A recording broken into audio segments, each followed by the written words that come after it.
Calvin takes on Olivet this weekend in a game that I think will be very exciting. I think it's going to be very high scoring, very fast offense. I think it's going to be one of those games that you're going to truly look at the end of the day and just say, wow, that was really fun offensively to watch, because you have two offenses here that like to score a ton of points. You just look at what Calvin has done this year offensively, especially running the ball. They've been averaging 34 points per game. They've been averaging over 200 yards on the ground, 200 yards in the air, almost 400 yards of total offense. And that's just what Calvin is doing. You have to also look at what Olivet is doing as well. They're very pass heavy, 258 yards through the air. Don't run the ball quite a bit at 69 yards per game. They do give up a ton of yards, though. And that's the one biggest difference between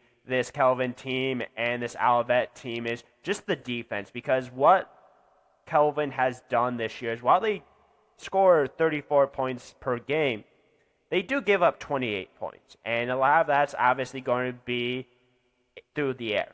Calvin's been pretty decent against the run, but through the air is where there's been a little bit of an issue.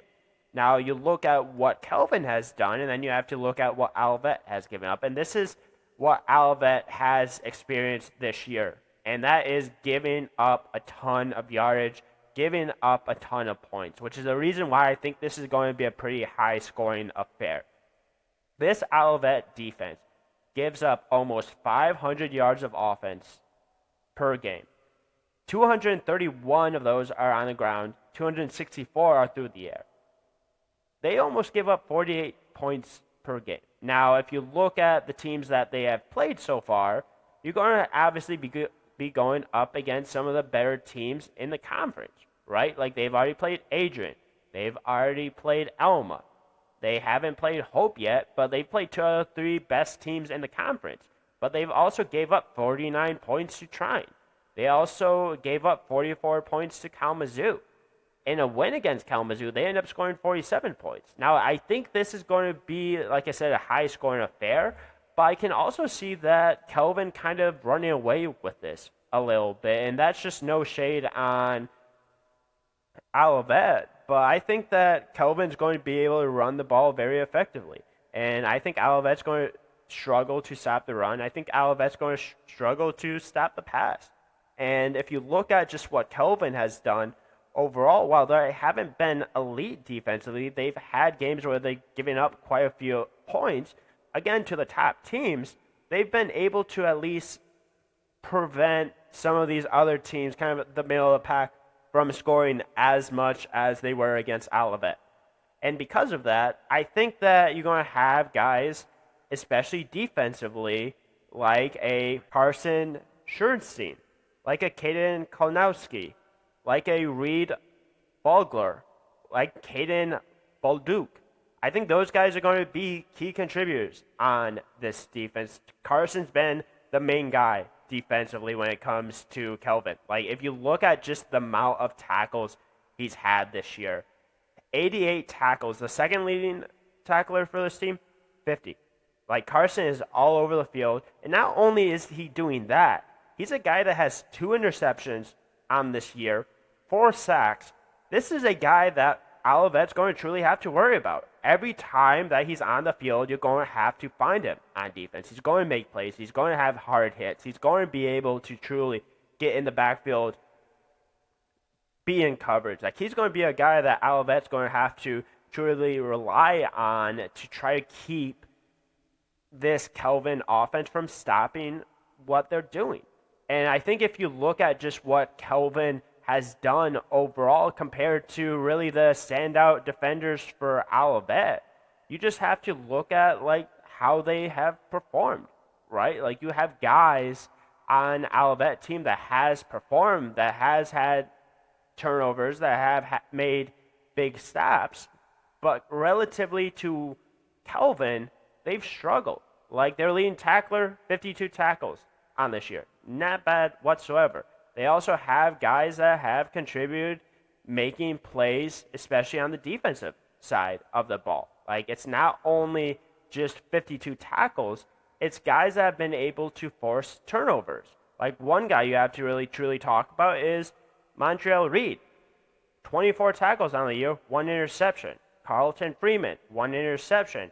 Aaron McRae, the sophomore, 2 interceptions. This is an Olivet team that has had multiple interceptions this year. Like, there's a real chance, like, they have 6, 7, maybe 8 interceptions on this season. So they've been able to make plays when they have had opportunities to do it. It's just when they have went up against opponents that have had a good offense, they've struggled to not only force turnovers, but they've struggled to get stops. And because of that, because of kind of the guys that Calvin has on offense, the guys that they have on defense, I truly don't think that Olivet's going to win this game, sadly. I think it's going to be an offensive performance from Hunter Hogan. He's going to have a really great game. You have guys like Thomas Vaquera. I think he's going to have a great game. You have guys like Jude Klunder, Seth Anderson. You have guys on this Calvin team that offensively, when they have performed well, when they haven't played the best of the best in the MIAA, this team has been able to put up points. And that's truly the biggest difference between what Calvin has done and what Olivet has done. When you need to put up points against teams that are about your talent or you're a little bit better than, Calvin's done so. Olivet has had games where they struggle to do so. So I think you truly can rely on this Calvin offense to be able to put up more points. I think there's a little bit more trust there. And it's also at Calvin, right? Like, this is a game that Calvin should absolutely win. If they want to get to their goal, they're going to win this game. And they're going to be able to do so offensively, and should be able to get stops defensively as well. So I think Calvin just has way too much for Olivet. I think Olivet struggles quite a bit in this game.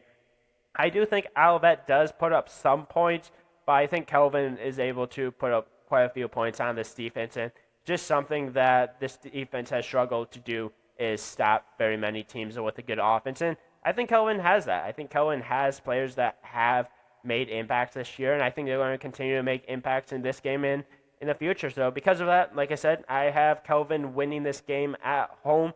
But just overall, my thoughts is that I think